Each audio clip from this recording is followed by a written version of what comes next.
প্ৰেমৰ বাবেই মাৰপিট, প্ৰেমিক গ'ল হস্পিটালত, প্ৰেমিকাৰ ঘৰ ভাঙি লণ্ডভণ্ড, প্ৰেমিকাৰ ঘৰৰ পৰা টকা পইচা লুটি নিয়াৰ অভিযোগ প্ৰেমিকৰ পৰিয়ালৰ বিৰুদ্ধে। এই ঘটনা সংঘটিত হৈছে ধুবুৰীৰ গোলকগঞ্জ ভাৰত বাংলাদেশ সীমান্তৰ কুটি লক্ষীমাৰীত। প্ৰাপ্ত তথ্য অনুসৰি কুটি লক্ষীমাৰীৰ ইউছুফ আলীৰ নাবালিকা কন্যাৰ লগত একে গাঁৱৰে স্বৰ্গীয় আৱাল আলীৰ পুত্ৰ নুৰ জামালৰ লগত গঢ়ি উঠিছিল গধুৰ প্ৰেমৰ সুসম্পৰ্ক। দুদিন পূৰ্বে ইয়াক লৈ কণ্ডল সৃষ্টি হোৱাত সালিচ বিচাৰৰ মাধ্যমত সমস্যাৰ সমাধান কৰা হয়। কিন্তু প্ৰেমিক নুৰ জামলে নাবালিকাগৰাকীক বিয়া পতা বুলি প্ৰচাৰ কৰে বুলি জানিব পৰা গৈছে। কালি সন্ধিয়াৰ ভাগত নুৰ জামলে ইউছুফ আলীৰ ঘৰৰ সন্মুখেৰে যাওঁতে দুয়োৰে মাজত বাক বিতণ্ডা আৰম্ভ হয়। একে সময়তে হতাহতিৰো সৃষ্টি হয়, ফলত আহত হয় প্ৰেমিক নুৰ জামাল। এই খবৰ নুৰ জামালৰ পৰিয়ালৰ লোকে পাই ইউছুফ আলীৰ ঘৰত দলবদ্ধ আক্ৰমণ কৰে বুলি জানিব পৰা গৈছে।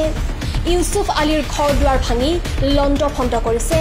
টকা পইচা মাটিৰ নথি পত্ৰৰ লুটপাটৰ অভিযোগ উত্থাপিত কৰিছে ইউছুফ আলীয়ে। গোলকগঞ্জ আৰক্ষীক খবৰ দিয়াত আৰক্ষীয়ে ঘটনাস্থলীত উপস্থিত হৈ পৰিস্থিতিৰ বুজ লৈ উভতি আহিছে। আৰক্ষী উভতি অহাৰ পিছতে আকৌ নুৰ জামালৰ পৰিয়ালৰ লোকে ইউছুফ আলীৰ ঘৰত দলবদ্ধভাৱে আক্ৰমণ কৰিছে বুলি খবৰ আহি পৰিছে। দ্বিতীয়বাৰ হোৱা আক্ৰমণত ইউছুফ আলীৰ ঘৰৰ ভিতৰত থকা সকলো লণ্ডভণ্ড কৰি লুটপাট চলায় বুলি জানিব পৰা গৈছে। আক্ৰমণ ইমানেই ভয়ংকৰ আছিল যে ইউছুফ আলীৰ বাসগৃহৰ খিৰিকী দৰ্জা সকলো ভাঙি পেলোৱা হৈছে। চাইকেল ইনভাৰ্টাৰ সকলো নোট পেলাই পলায়ন কৰিছে। উল্লেখযোগ্য যে এই ঘটনাত প্ৰেমিক নুৰ জামাল আৰু ইউছুফ আলীৰ পত্নী মৰ্জিনা বিবি গুৰুতৰভাৱে আহত হৈছে। দুয়োকে প্ৰথম অৱস্থাত গোলকগঞ্জ হস্পিটালত নিয়ে যদিও অৱস্থা সংকটজনক হোৱাত দুয়োকে ধুবুৰী মেডিকেল কলেজ হস্পিটাললৈ প্ৰেৰণ কৰা হৈছে। গৌৰীপুৰৰ পৰা চাহাবুদ্দিন মোলা প্ৰতিবেদন নিউজ। ঘটনাটা হয়েছে মানে ওই যে আমরা সবাই শুদ্ধে আসি গিয়ে চ্যাংড়ার আর ওই ঝেলে লোক আছে ওই নুর জামাল আমার বেটির সাথে অল্প কি হয়েছিল লাফড়া বেটিতে পাঠিয়ে দিছি বিলেসি পাড়া আর বেটি পায় নাই দেখি তার জন্য সবাকে ডাহে আমাকে মার দূর করিয়ে বাড়ি যা আছে সব লুটপাট করে নিয়ে গেল। টাকা পয়সা যা আছে জমি। ঘটনাটা মানে সবাই আসার পরে ধরিয়ে মুই তো ঘরত গিরিল তালা মারি ঢুকছং। ঢোকার পরে মোর গিরিলের লক 10-12 জনে টানি খুলছে, খুলি আমার ঘরত ঢুকছে। ঢুকিয়ে ইয়ে কো মার দিছে, ইয়ের কাপড় টাপড় যা আছে মকবুল নাম ওই ছিটছে আর ছিড়িয়ে ইয়ে মার ধর যা করছে করার পরে লুটপাট করি সব নিয়ে গেছে আর কি। টাকা পয়সা যেটা সোনা আছিল ভিতরে আমার দয়ারত যা আছে সব লুটি নিয়ে গেছে।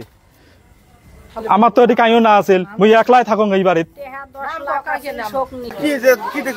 ঘটনাটা এই মন্টু নামে যে ছেলেটা আসলে আর কি ওকে সাইকেলে চলে নদী পাড়ে তা আসিয়ে বাড়ির ঘর মানে কিটে সাঁকো দিয়ে পার হয়ে আসিয়ে ওকে বাড়ি পাওয়া যায়। তা বাড়ির এক পাখে উগে খাড়ায় আসলো ওই নালাটারও পাখে একটা ওই নালাটা তখন মন্টু রাখিস সাইকেল দিয়ে নামিল চেনাটার তো নামা হইবে তো মুই ফির একটু আগে আসুন ব্যাগের সাইকেল না মুই সাইকেলে চলছং ধাবার ধুবুর উঠে গেল ঘুরি দেব এরকম মারামারি জায়গা তাও ইসবক ধরলে উগে শক্তিশালী চ্যাংড়া আমাকে ঝেংটি মারি যেটা ওকে মারলে মানে ইসব এটা উচিত হয় নাই। জামাল যেটা মারলে ক পোতা টোতা গুড়ি লাস্টত মুই ছালে না বাবা কি করো মুই চলনু বাড়ি যদি না মানেন তোমার বড় আমার আপত্তি নেই।